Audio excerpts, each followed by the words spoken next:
So if we conserve salt, we're going to attract water. That's how we're bringing up the blood pressure, the blood volume.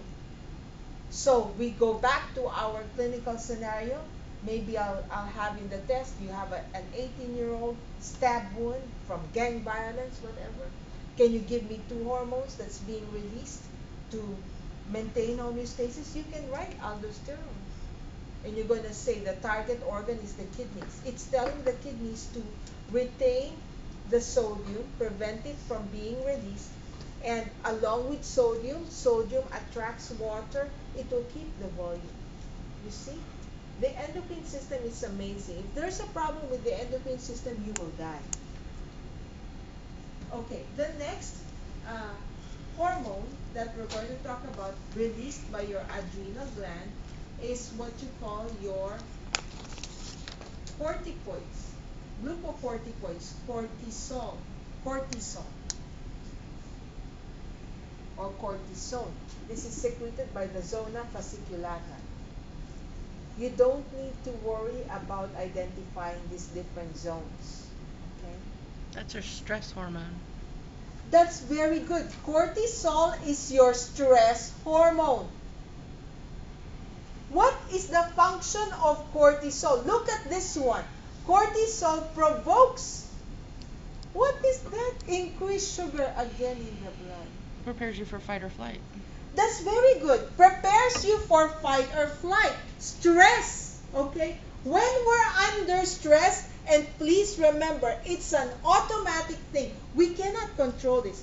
When we're under stress, the adrenals respond immediately by releasing this. So, when are we under stress? When we're sick, we're under stress. So, when we're really sick, the adrenals release this to prepare us, right? When we're sick, we're trying to fight an infection. But did you know that when you get stressed with the traffic, oh, that person, this is being released. They don't know the difference. Don't you, have you ever had friends who say, that's right, they don't know that their friend's very good. Stress is stress. I'm sure you've had some friends who say, I can't believe it. None in my mother's side, none in my father's side. I'm a diabetic now, the first in my family. And it's always could be related to stress. Look at, what does it do? Gluconeogenesis, right? That's why it doesn't pay to be stressed. That's why there's a lot of people doing the yoga, right? Yoga. It doesn't pay. Just think, the next time you get annoyed with the traffic, you know what? I'm not the only one who gets alert. Oh, Just no. the next time that happens, and I try to correct myself because I say, oh my goodness, my sugar is going up, because I can't control it. It's beyond my control. It's an automatic thing. Cortisol is immediately being released. So just imagine if you had a stressful day and compound that many years from now, you become a diabetic. Because why? It's automatic. They're thinking that's why a lot of the younger kids that aren't overweight, they're having adrenal fatigue and Yes. getting diabetes in their That's teens right. because they're just so So stressed stressed, out. even in school. Oh, with their homeworks, they're stressed with their homeworks, meeting deadlines, all that stuff. Okay, so let's just all join the yoga. It really pays to do that yoga or exercise. Just remember, it's just it's just automatic. It's beyond your control. So don't be stressed out. You can't help this. You won't prevent this from being secreted. It's meant to protect us. And it does protect us when we have an infection, it's an actual stress. When we're sick, this is being released because it wants to supply your body cells with sugar because they're trying to protect themselves or fight the infection. But the other type of stress, psychological stress, you're always thinking about this or that. What am I going to do? Problems, or like, oh, I want him to love me more. Da, da, da, da. I saw my boyfriend. I just don't think about it. It's just not worth it. Okay? Then the next, do you have any questions on those two? Aldosterone. And can you give me a target organ for cortisol? Your muscles. Muscles and always liver. Isn't your liver the organ that stores sugar, right? Glycogen. And isn't, remember the difference between muscle glycogen and liver glycogen? Remember? The muscle glycogen, does it uses its own, it doesn't share the glucose with the rest of the body. Whereas the glycogen that's stored in the liver is able to be released to supply the rest of the body in between meals. Okay? The next endocrine gland we're going to talk about will be, and this is the last, this is your pancreas. You have any questions on your aldosterone and cortisol? So your pancreas, and it is you're going to see the pancreas when we study our digestive system. Oh, it's not here. Where's the other view? Oh, right here. It's not here. Where's our other guy? Anyway. Oh, I have another one over there. Look for the pancreas now with your cat, okay? So, thyroid gland, adrenal gland, but you're just going to look for it. And with the thyroid, try to feel for the T-size parathyroid. And then I want you to go open up the belly right here. And you will see the pancreas. So it's situated inferior to the stomach, and it's actually where the duodenum is. That's where the pancreas is. It's like something fleshy. You wouldn't even think that it's an endocrine gland. So, and we will see pancreas again when we study our digestive system. For today, we're going to look at its endocrine component. When you look at it under the microscope, it's epithelium. The bulk of the pancreas has digestive functions. It makes your digestive enzymes. But every, look at, there's scattered light areas. You see scattered light areas. You see that? This is light, light, light, light. And then this is all dark. This is the one, this is called exocrine pancreas. This is endocrine pancreas. This, the function of the exocrine part is to make your digestive enzymes. The function of the endocrine part is to make your insulin and glucagon.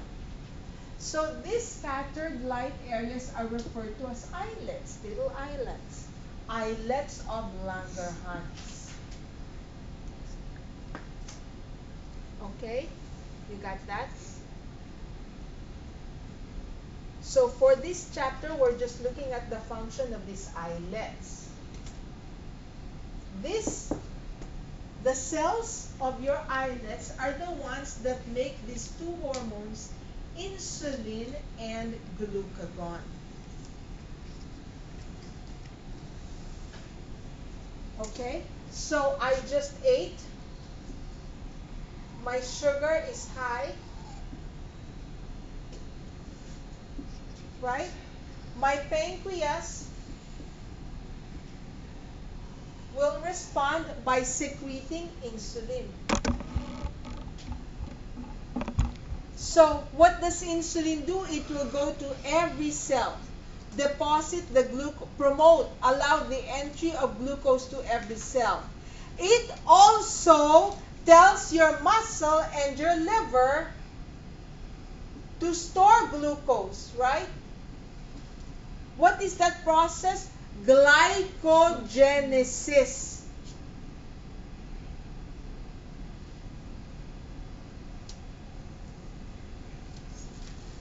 Does it make sense? In times of plenty, right after a meal, I know glycogenesis is going on. My liver and my muscle is storing glucose, glycogen. So I'm done with my breakfast. The next time I will eat, maybe later on. So in between, some people wait until 6 hours later. Don't you think that in that 6 hours, or like let's say when we go to bed, right? So how many hours sleep? Maybe 8 hours. In that 8 hours, you're not eating anything. And yet you're still breathing.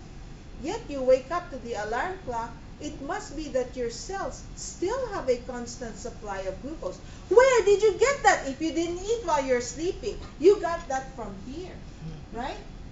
But what will tell the liver to release the glucose? Glucagon. So in between meals,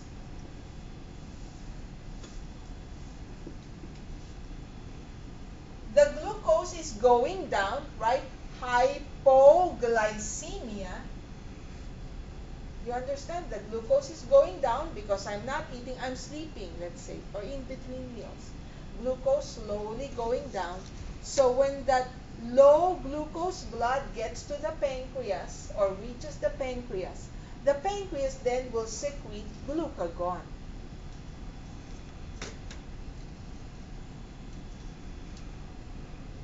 What remember this one, okay? There are several target organs for insulin. There's only one for glucagon. It's your liver. So glucagon will go to the liver to release the glucose that's being stored here to tide you over in between meals. So what is the event promoted by glucagon?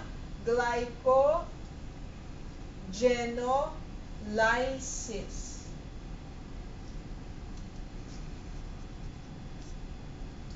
Does it make sense?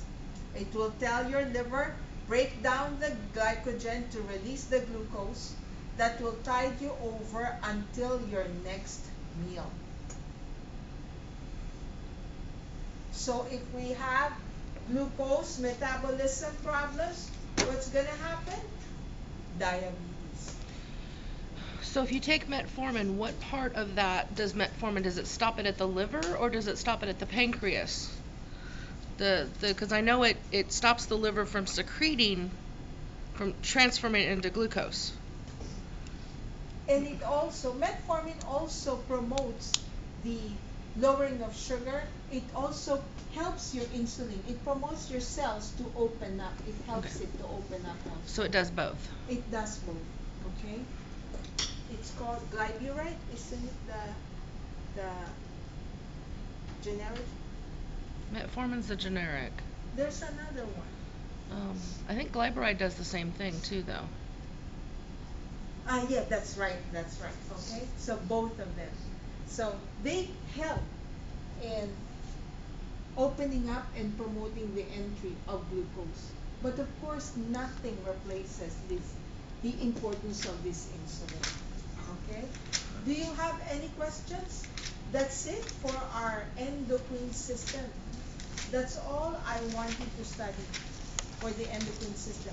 Don't forget, with that stress, you see, look at, don't forget, as far as stress is concerned, it's just, that's the thing about this endocrine glands, it is beyond our control. You cannot help it.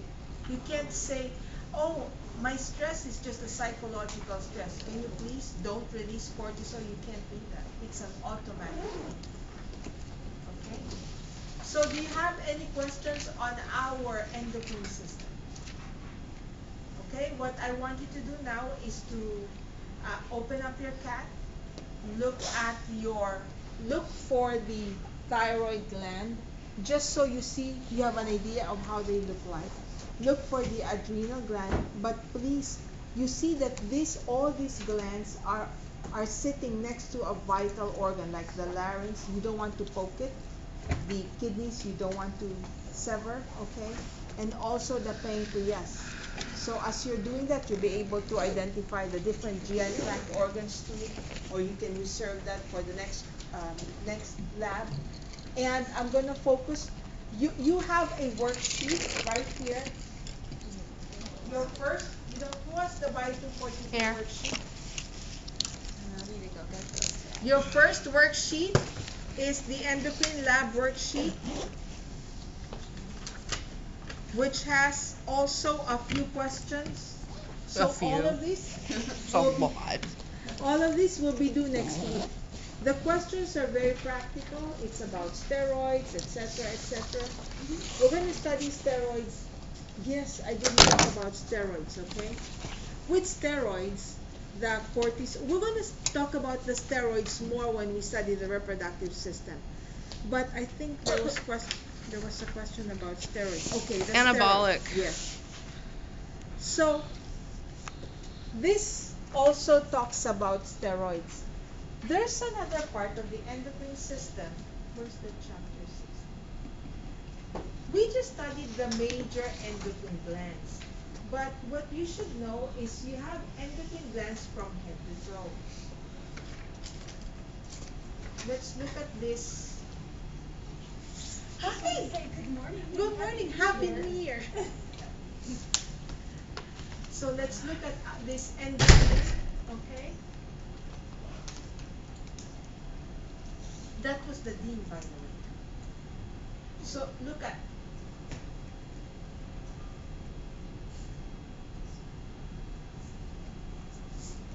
this one here, the reproductive organs, okay? So they also secrete hormones. You call them steroids. Your estrogen, progesterone, testosterone.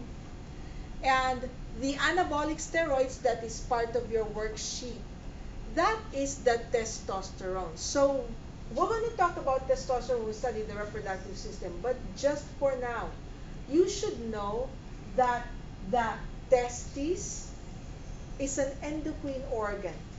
What it does, it makes testosterone. What is the function of testosterone?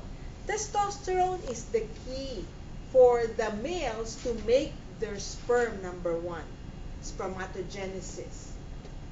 It's also, there's other effects of testosterone. This is referred to as your sex hormone, right? So testosterone promotes the development of the secondary sex characteristics.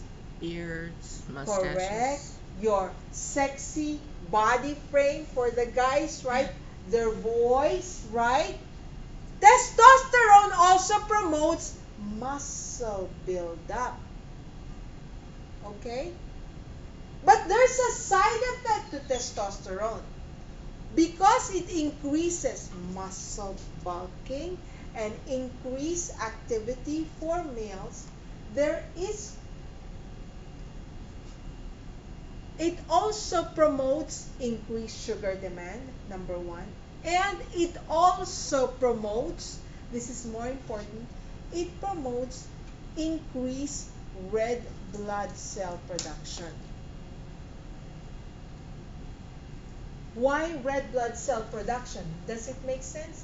Because when your metabolism is high, testosterone promotes bulking up, all that stuff. Then that means you need more oxygen supply. So that's one key side effect of steroid supplements.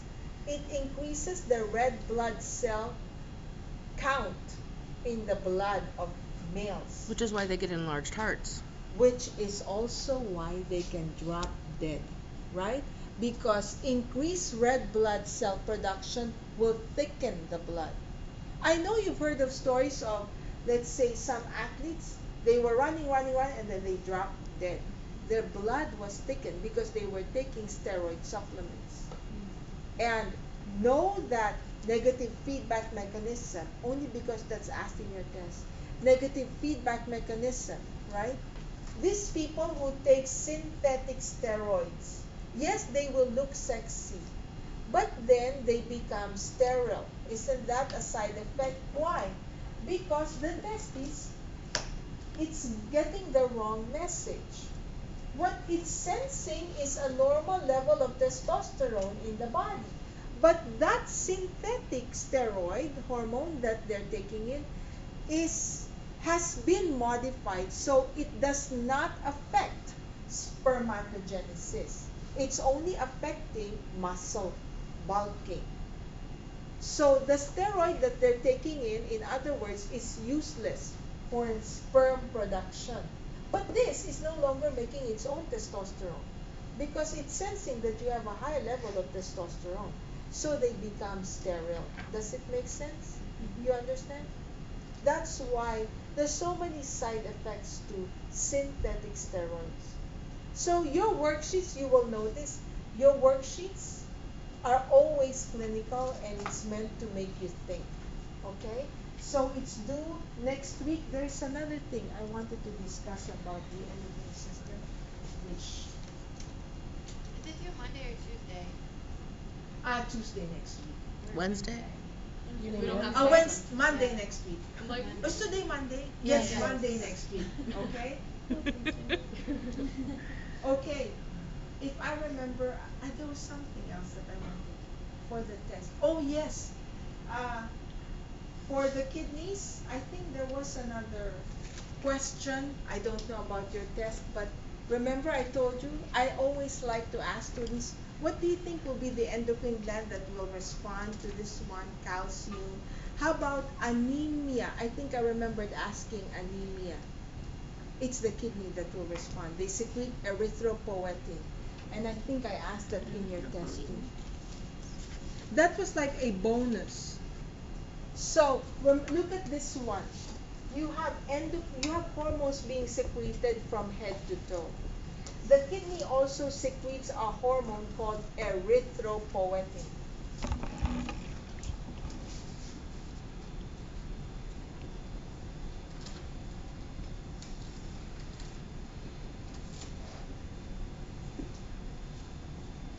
And this erythropoietin tells your bone marrow cells to make more red blood cells. It tells the bone marrow to make more red blood cells. So every time you lose blood, let's say maybe excessive bleeding, menstrual periods, you know that your kidney is secreting this one. And it's going to your bone marrow so that you can make more red blood cells to replace the blood that you lost. Okay? I remember asking about iodine deficiency. So iodine deficiency, that's your thyroid gland, right? But if I write anemia, you know that it's your kidneys. It secretes erythropoietin. Okay?